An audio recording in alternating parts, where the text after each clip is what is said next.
Welcome, Anne and Hamisu. It's good to have you on the call. We'll give it a couple of minutes as we wait for more attendees to join, and then we can kick off.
All right, great. Thank you so much for your patience. We will go ahead to kickstart the webinar just to be mindful of our attendees who have kept time.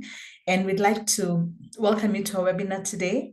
And the topic is Sustainable Business Practices in Africa, Strategies for Creating and Managing Sustainable Businesses that Contribute to Economic and Social Development, including job creation. And I'll start by introducing myself, and then I can go ahead and introduce our guest speaker for the day. By way of introduction, my name is Lydia Karingithi, and I'm the Partnerships Manager at Nexford University, responsible for the East African market. And basically, my role entails leading and managing strategic partnerships that are driving our entry into the East African market.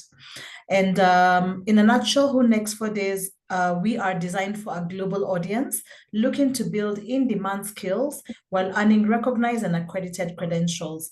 We have reimagined what a modern university experience looks like, torn down the walls of the traditional campus, and designed a modern learning experience 100% online. We leverage technology to deliver world-class education at a fraction of the cost traditional universities do. Our programs are future-focused and they're competency-based, enabling you to build practical skills that you will use to get ahead in your career. And with no fixed class times, you can flex your learning to fit your schedule, and our tuition fees are charged on a monthly basis, and therefore, the faster you graduate, the more money you save. I'd now like to introduce our guest speaker for the day, and this is Dr. Stanley Mukasa. We're delighted to present Dr. Stanley Mukasa, a distinguished expert in sustainable business practices and a passionate advocate for entrepreneurship in Africa. As the Associate Director of Entrepreneurship at Carnegie Mellon University Africa, Dr. Mukasa brings a wealth of knowledge and experience in supporting entrepreneurs who address economic challenges and drive positive social and environmental change.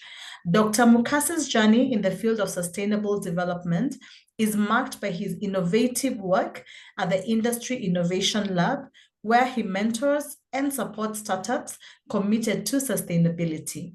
His expertise spans entrepreneurship, innovation management, environmental sustainability, and empowering female founders, reflecting his commitment to fostering inclusive and equitable growth across the continent. In his role, Dr. Mukasa has been instrumental in developing strategies that enable businesses to integrate sustainability into their core operations while achieving economic viability. His approach is rooted in the belief that sustainable business practices are not only essential for the environment, but also critical for long-term economic and social development.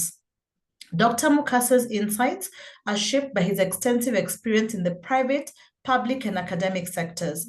He has been involved in numerous initiatives that leverage technology and innovation to solve pressing challenges, from renewable energy solutions to sustainable agricultural practices. His work emphasizes the importance of partnerships and collaborations in scaling sustainable business models. Dr. Mukasa dedicated much of his career to support female entrepreneurs and ensuring they have access to the resources and opportunities needed to succeed. He believes that empowering young people through entrepreneurship is key to driving broader societal change and economic growth. Dr. Mukasa often shares his philosophy on sustainability, stating, "Sustainable business practices are not a choice, but a necessity for our future." By integrating these practices, we not only protect our environment, but also create resilient and thriving economies. We are so thrilled today to have Dr. Stanley Mukasa with us to share his insights on strategies for creating and managing sustainable businesses that contribute to economic and social development, including job creation. His expertise will provide valuable perspectives on how we can collectively advance sustainable practices in the business world. Thank you so much for joining us today, Dr. Mukasa. Thank you for having me, Lydia and Roberta. All right, fantastic. So the essential question that we are looking to answer in today's webinar is, how can businesses in Africa integrate sustainable practices while ensuring economic viability and growth? And the first topic around this will be, sustainable business practices. And we'll jump right into it, Dr. Mukasa. And the first question here is, what are the most significant barriers to adopting sustainable business practices in Africa, and how can these barriers be overcome? Thank you so much, Lydia, for the question, and again for having me. This is a topic that is very close to my heart, and whenever I get the opportunity to speak to it, it reminds me of why I do what I do and why we need to have more sustainability voices in the room.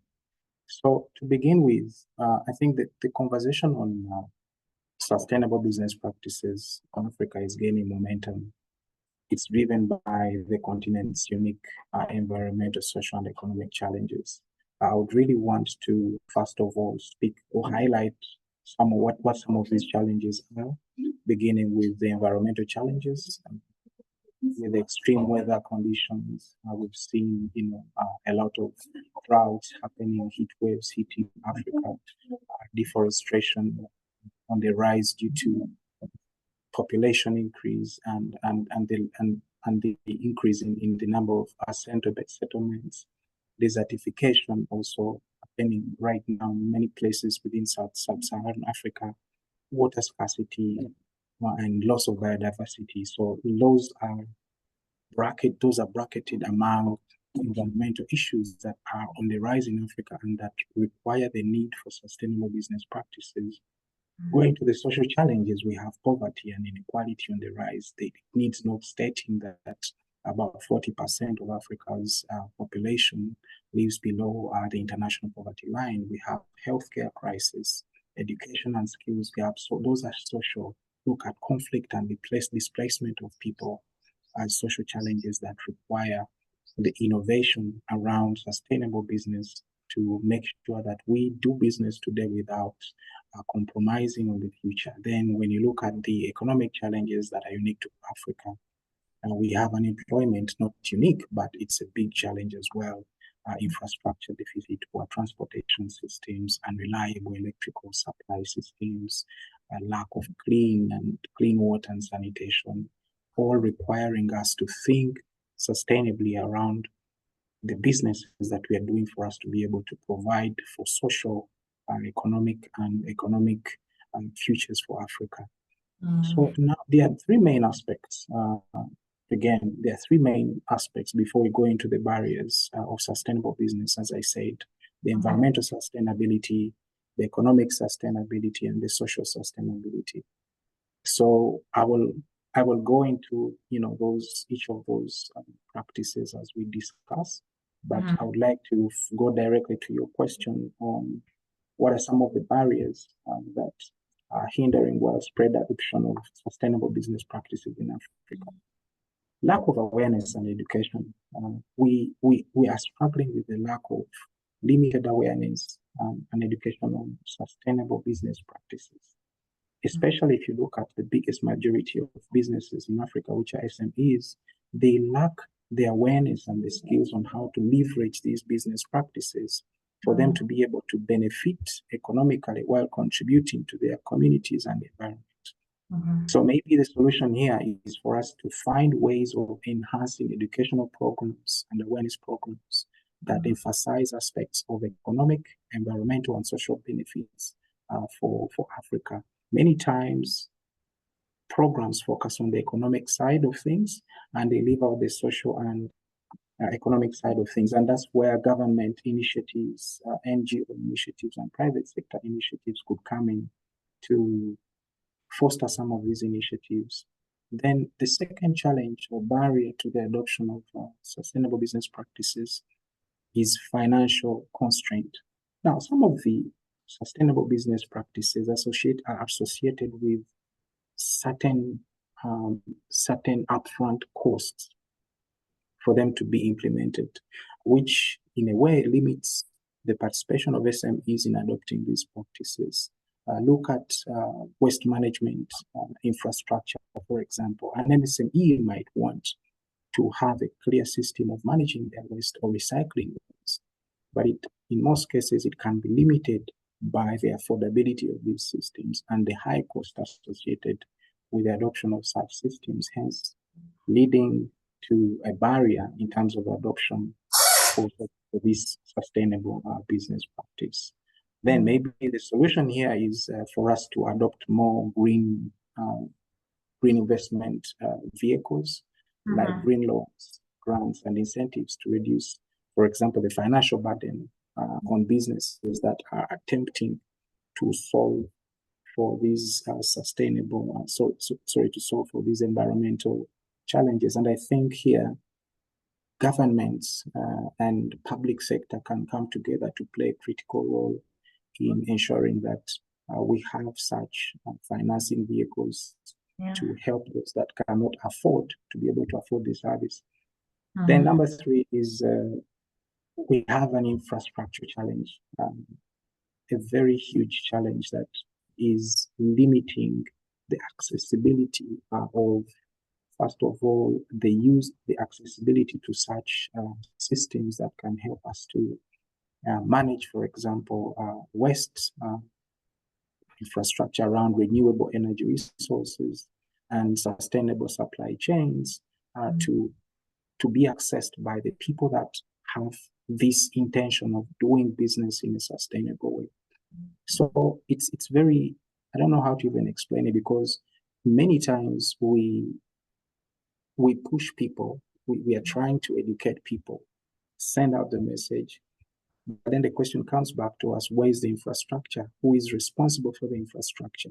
So it calls again for public government institutions to come in and create an enabling environment through infrastructure resources gazetted to support businesses that are interested in building sustainable solutions. So it also a matter of policy, because if policy is supportive, then we could have more investment in infrastructure that supports sustainable business practices. Then maybe to end with is the culture and social barriers. Traditionally, business is meant to go for profit. That's what is known as, the traditional intent of business. Now, this whole sustainability movement is being challenged by the cultural norms that are within the people and communities that are doing these businesses. So it becomes very difficult for you to challenge a traditional understanding or a traditional way of doing business. And it is one of the reasons that has slowed down the adoption of sustainable business practices. Then market barriers is another challenge, which I think is limiting the adoption of these business practices. So it's a question of, do we have the demand for sustainable business products and services? Because usually business respond to market demand.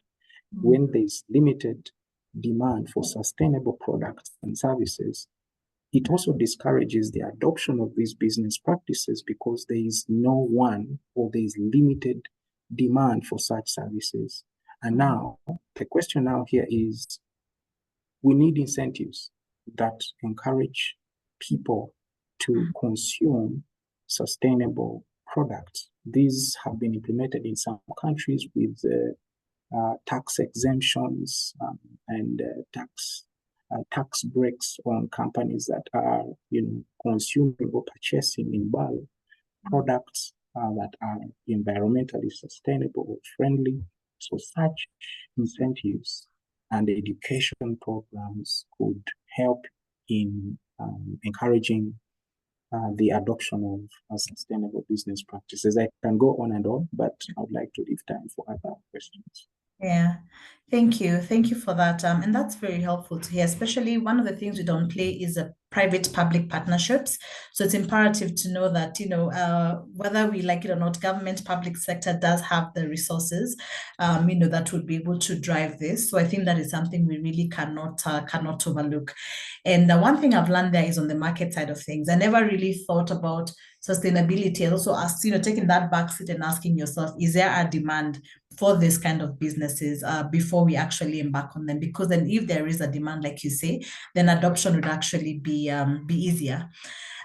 So thank you for that in terms of the barriers, and clearly I like how you segmented them, and so now let's take a step back and say, probably, a business has taken into consideration, the barriers that are there, and they've really played their part to really overcome some of these barriers. How would they then be able to measure the impact of their practices effectively? Thank you, Lydia. This is a very interesting question. So it operates on the philosophy, what cannot be measured cannot be improved. So Yeah. if we cannot measure the impact, then it becomes difficult for us to tell whether we're in the right direction or not.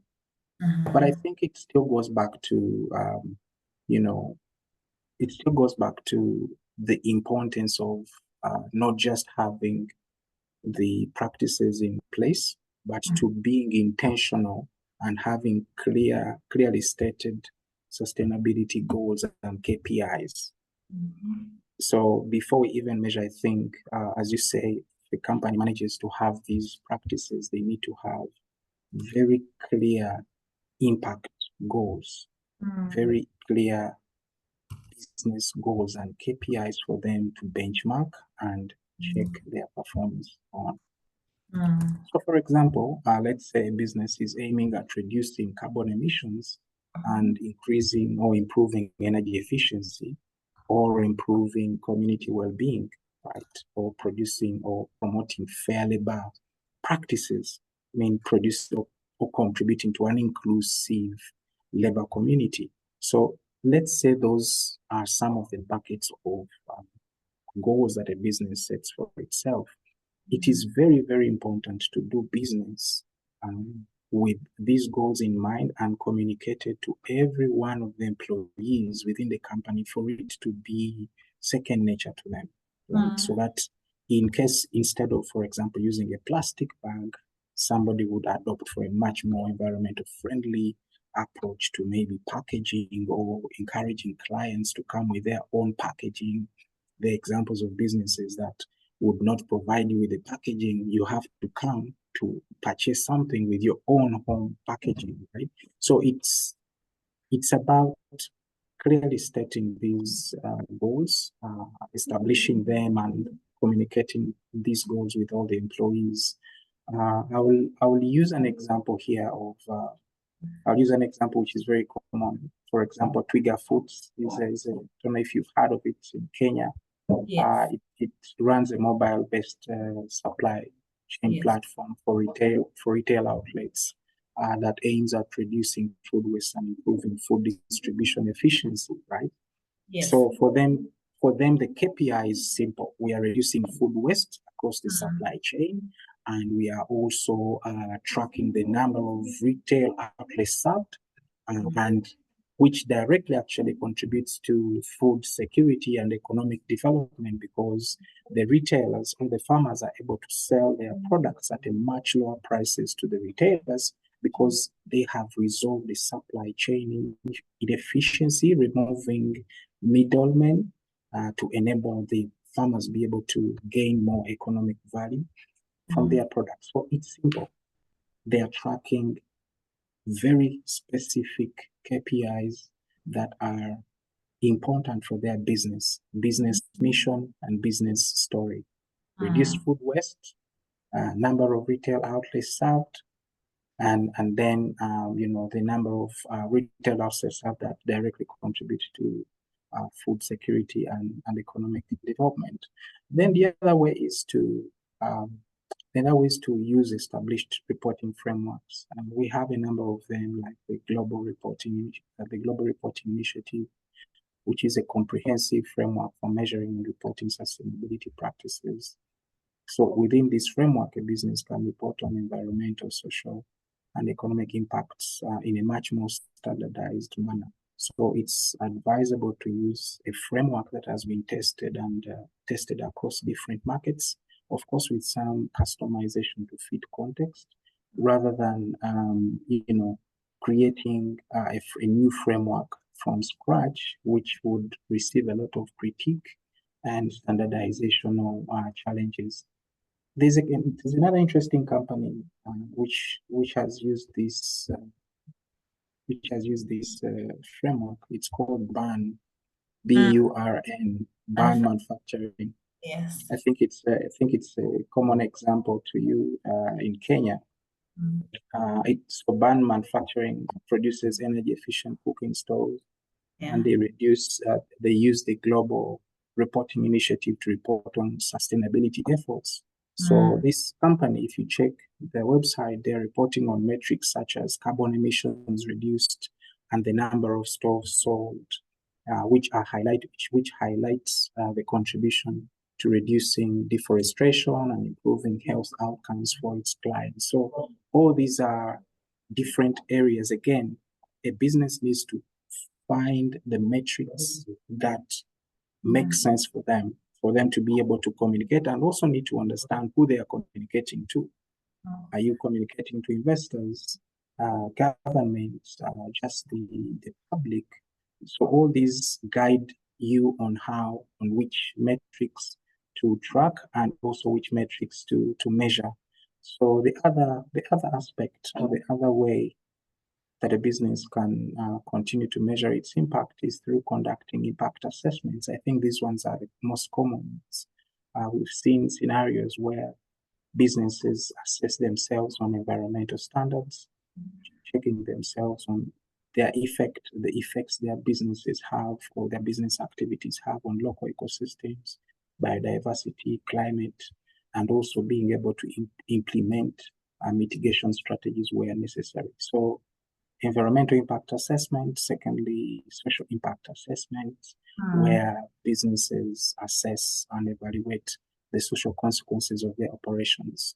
For example, how are we affecting our immediate local communities, right? In terms of, for example, employment, settlements, livelihood, and human rights.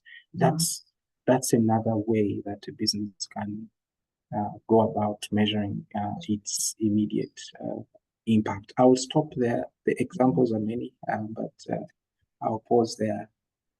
Yeah. Thank you, Dr. Mukasa. I mean, it's really interesting to hear homegrown examples. It's fantastic because a couple of years back, we'd have to give examples that are out there. But, Twiga is something that we are familiar with, ban manufacturing. So it's really good to see local homegrown, East African companies actually being very intentional on sustainable business practices. And on the next key topic that we really wanted to also address is really the impact of sustainable business practices on economic and social development. So from your thought leadership, could you, discuss any initiatives? And probably, I know you've mentioned Twiga, I know you've mentioned BAN as well, but also are there any others perhaps that have successfully integrated sustainable practice specifically to drive economic and social development that you can think about? My network is cutting out a bit. If you could come again. Don't know if you can hear me. I can hear you. Can you hear me now? Yes. Not yet, or it's still a bit spotty? Yeah, go ahead now. All right. So let me know if this is clearer. So it's clear. Oh, fantastic. So we are moving now to the second key topic of today, which is sustainable business practices on economic and social development. And just wanted to check from your thought leadership and expertise in this space, are there any, initiatives that have successfully integrated sustainable business practices to drive particularly economic and social development? Are there any organizations that you could highlight that have contributed, or, one of the things they're very intentional about is on economic and social development? Thank you. Thank you so much for this question. Again, it's a small question that sparks reflection within my mind, but I think there's one company that I would like to share. It's called Fair Afrique. Fair Afrique in Ghana. It's a chocolate production company. So what they do, they are manufacturing organic chocolate entirely from beans to bar, like the entire supply chain, or the entire value chain from bean to bar, ensuring that the value stays within the country. So within their economic, or begin with their economic impact, they have created jobs in Ghana by keeping the entire chocolate production process in the country, from harvesting to packaging, which traditionally happens overseas. We know many chocolate companies, there are certain stages of the production process that are done off the continent. So in terms of economic impact, they've managed to create jobs for people within their local ecosystem, from the beginning of the value chain to the market. Then in terms of social impact, they are providing fair wages and good fair working conditions for farmers, contributing to improved livelihood and community development.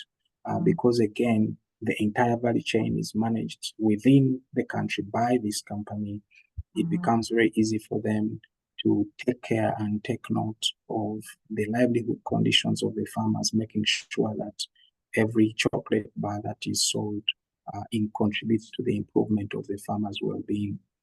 Then environmental impact through promoting organic farming practices. Fairfric has reduced environmental impact of cocoa production on the country. So this example is one of many. And again, to your point, now we no longer have to look overseas for companies that have succeeded in doing these, implementing these practices. There's one other example which is also very common. Again, I would use a Kenyan example, M-Kopa.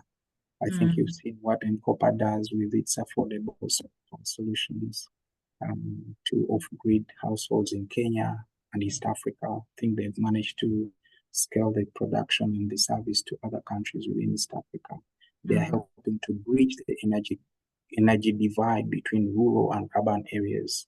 So for them, I think mostly the sustainability impact practices, again, there are three environment impact by providing clean and renewable energy. They are reducing the reliance on the traditional kerosene lamps, which are very harmful to both human health and the environment. And then in terms of economic impact, they've made it very easy for the households to be able to pay and afford the service through the pay-as-you-go model, allowing low-income households to access solar energy without the need for upfront investment.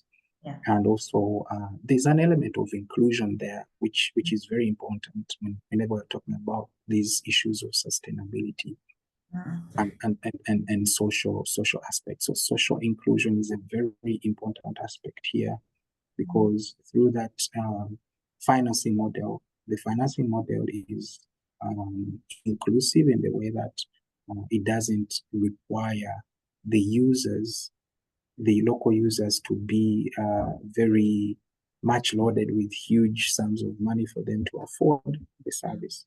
And then it translates into social impact, where now the accessibility of this power option to rural areas, it improves educational outcomes for students, especially at night, enhancing the quality of life by powering the basic appliances. So those are some of the examples that I can share, businesses that have successfully incorporated these sustainable business practices. Thank you for that, Dr. Mukasa. And again, it gives me joy to hear a Kenyan example up there as well. And I know we answered this, but just in case it's something you'd like to add on how governments and NGOs can support businesses in adopting sustainable practices. I know we talked about lack of knowledge and awareness, and I think that's one of those. And also we talked about increasing the pool of funding. So other than those two, is there anything else you would like to add on how government and NGOs can support businesses in this initiative? I think it still goes back to policy and regulatory support.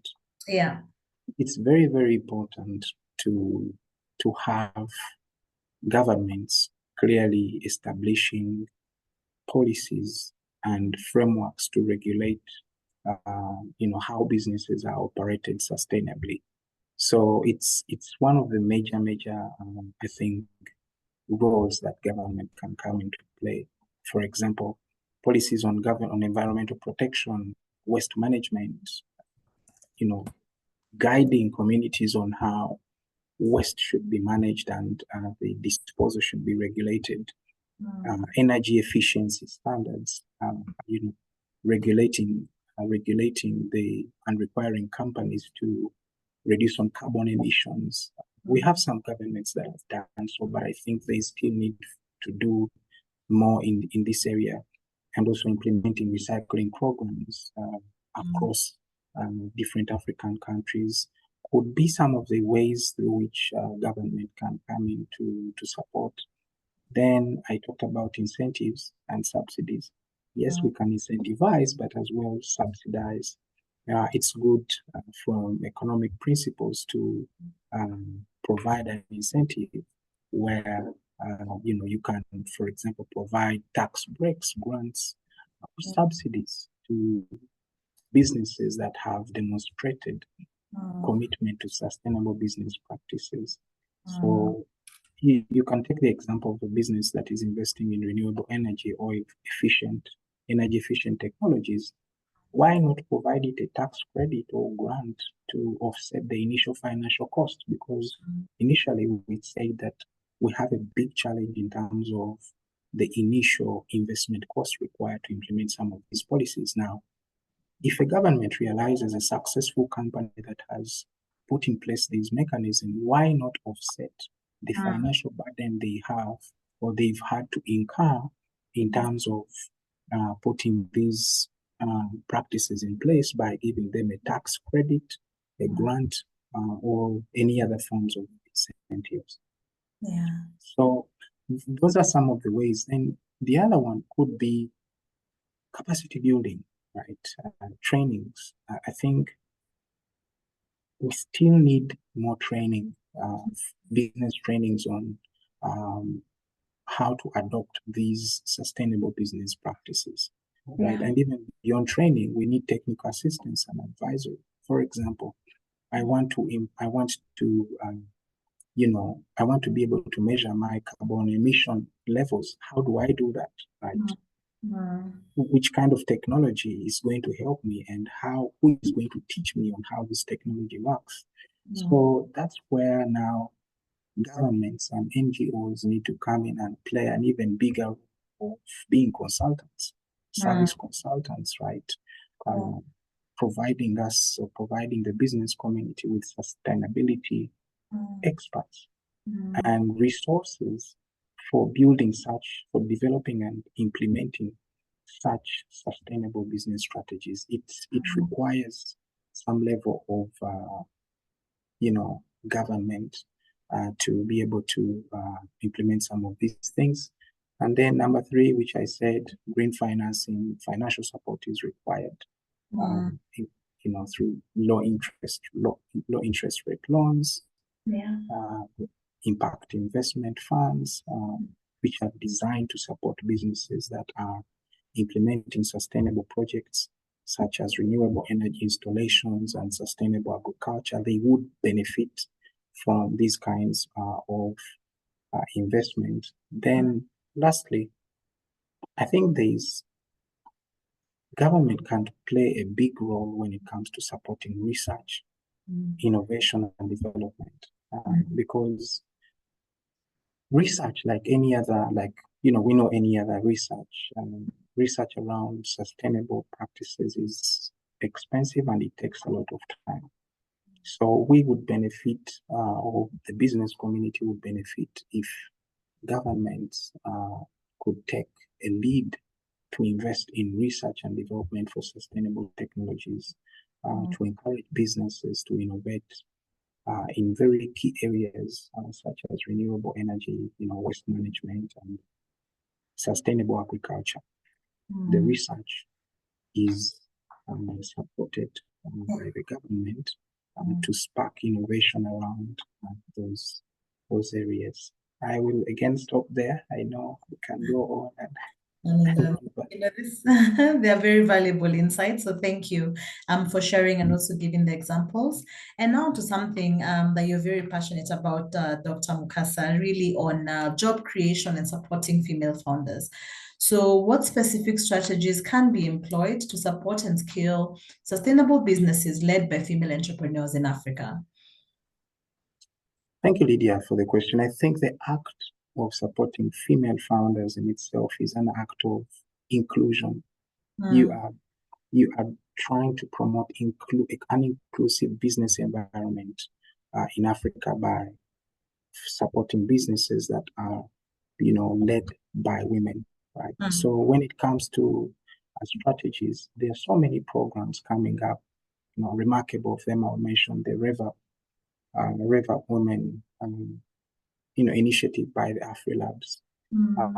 It's one of the programs that I wanted to talk about because it represents a program that is coming up to empower early-stage women-led startups in Africa and SMEs to overcome the challenges that I want to talk about today. Then locally in Kigali, we have another program which we are partners with. It's run by Norsken East Africa, Norsken Kigali.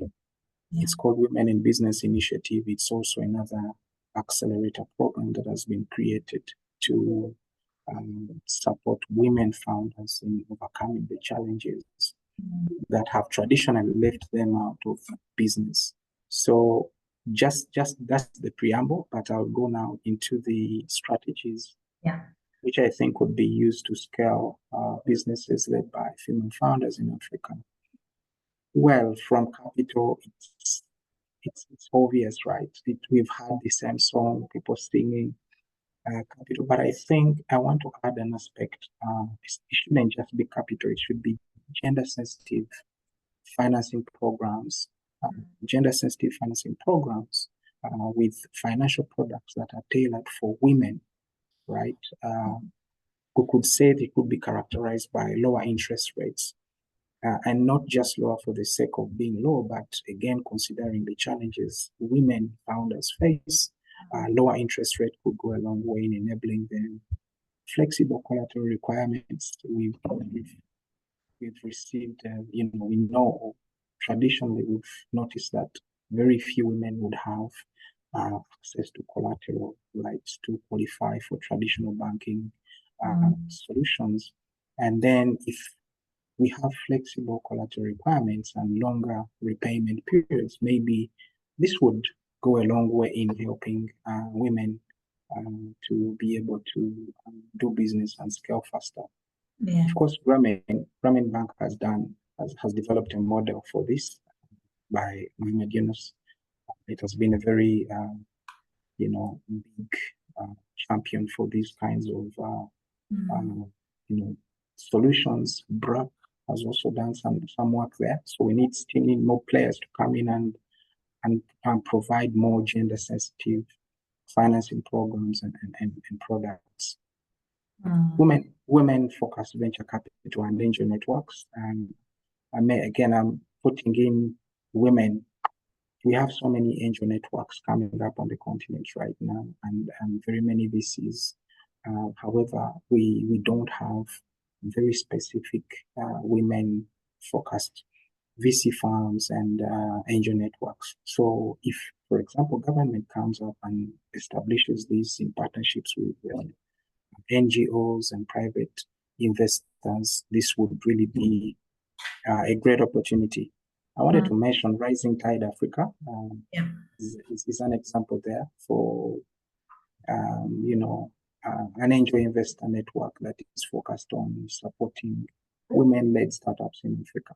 If we could have more along those lines, yes, the financing challenge would be even reduced. Yeah. Then skills development.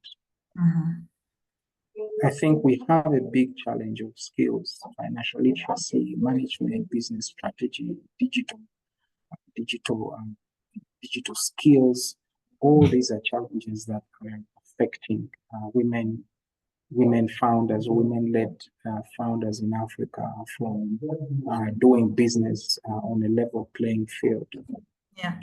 And access to markets, right? I think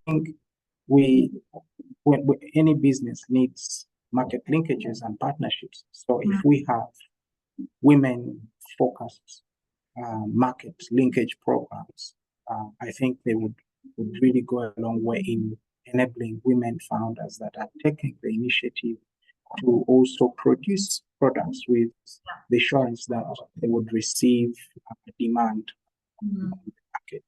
So I would like to pause there and see if there are any aspects I've left out, but those are my thoughts around this. Thank you. We do have a couple of questions, but we'll ask them at the very end. So thank you, and I'm glad that we still have more examples. I think that the takeaway here is to just go and read about some of these businesses, see how we could support them. So thank you for sharing some of wonderful businesses that are doing great things when it comes to inclusion and sustainability. I think it's really a good way to segue now into the Industry Innovation Lab. And your journey in the field of sustainable development is marked by the innovation and the innovative work that you've done at the IIL, Industry Innovation Lab, where you mentor and support startups committed to sustainability. So I think it would be great to hear more about the role of the Industry Innovation Lab.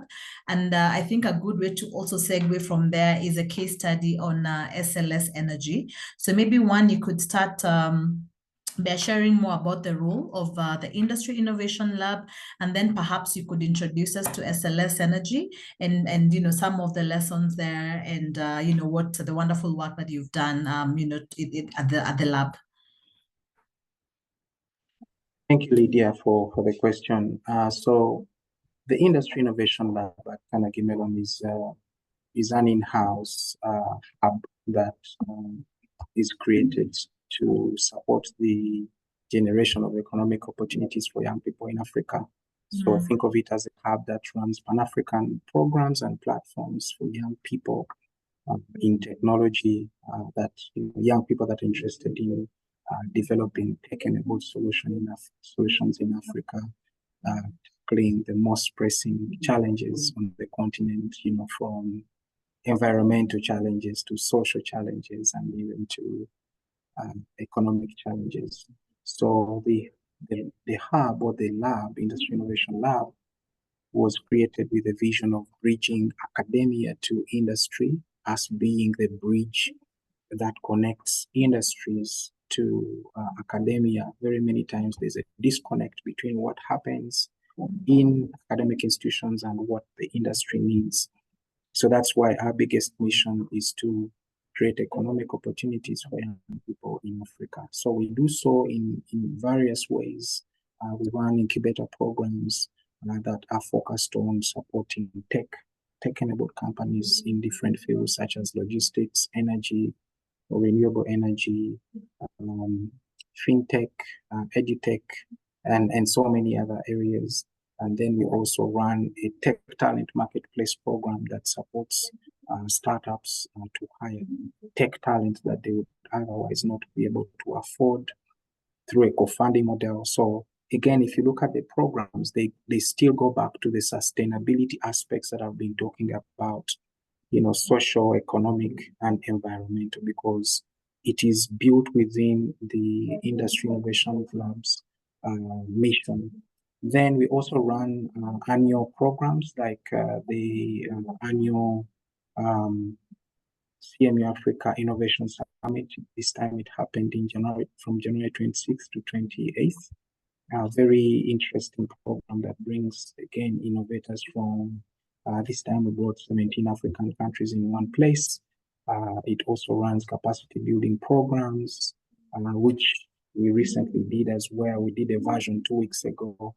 We brought 50 innovators from across 12 African countries.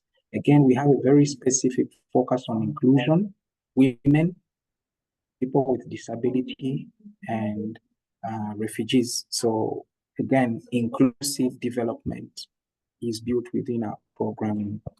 So I will speak about one of the companies that we have supported, and it is called SLS Energy. So SLS Energy is a company that is using renewable energy principles to provide energy as a service to telecom towers. So they are they are providing a reliable energy source to telecom towers and automobiles right now, for example, motorcycles. And the principle they are using is simple: find old battery cells that have been used maybe from laptops, from mobile phones, tablets, etc. They do an assessment of their remaining battery life or energy life. And once they do that, they repackage them and reboost that energy life and package it in a way that it can be sold. So what they are selling are not the batteries. They're not selling batteries, but rather they're selling energy as a service. And the interesting part here is that this was a class project from one of the research projects in the energy lab at Carnegie Mellon.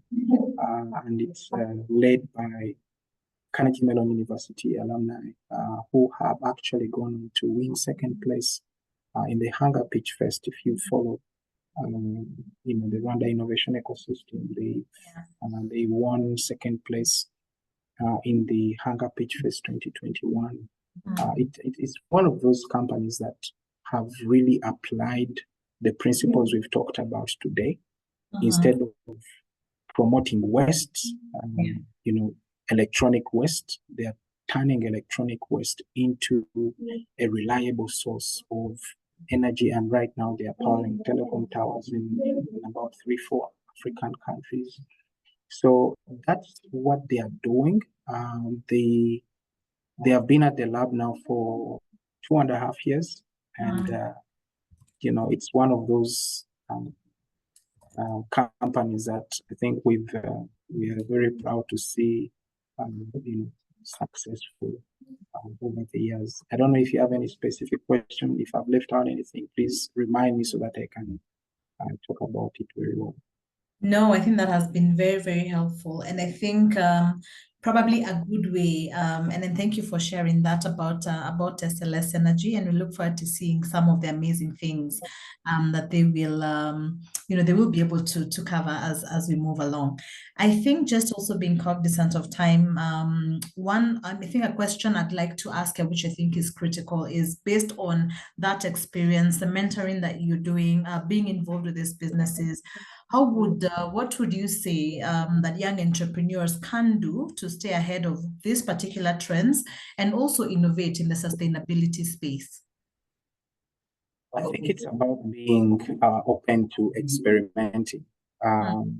This whole new movement of sustainability is still has so many opportunities. For example, within the circular economy, we still have so many opportunities that young people can, take advantage of, look at where the sources of inefficiencies are, and then think of innovative solutions. So being open and paying attention to the trends. Right now, we have a lot of green financing, renewable energy. The renewable energy movement is growing. I think it's a big opportunity for young people, especially because, climate change, as an example, is not unique to Africa. It's a global trend. So it presents a huge opportunity if young people, for example, are interested in staying ahead of this. But first, I think it also requires them to educate themselves on this unique business field, understand the different aspects of sustainable business, circular economy, renewable energy and clean energy, sustainable agriculture, and agri-tech. All these are opportunities that I think young people should be able to tap into.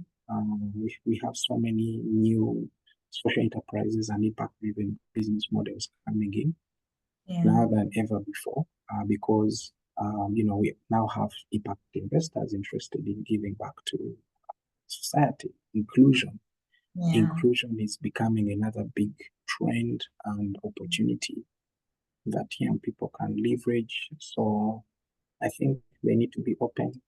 They need to be willing to get out of the traditional business ways and explore other ways, and also embrace digital. I think it's very, very important to tap into the digital revolution as a way of promoting sustainable business practices.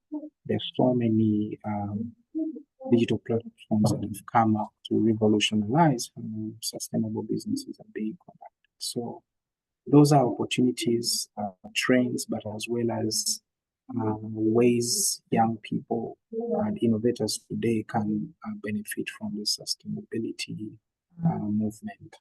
Yeah, great. Thank you for that, Dr. Mukasa. Allow us to jump to the questions. I know that there's one that has been asked here, and I know you've answered a few, and I can mention how you've answered it, but if something to add, please feel free to do so. There's a question around what factors should businesses in Africa consider to become sustainable? And I know you talked about, is there a market for this? I know you talked about, just that awareness and education, just enlightening yourself on sustainability. I know you talked about skills and development. Is there anything else that you would say businesses need to consider in order to become sustainable? Yes.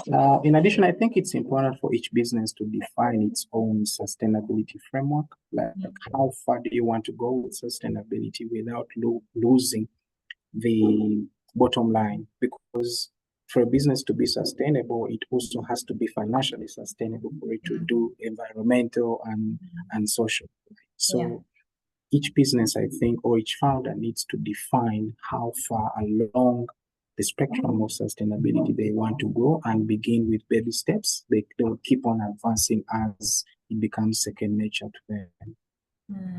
It's more of being realistic as well, so that you don't overwhelm your business with a lot of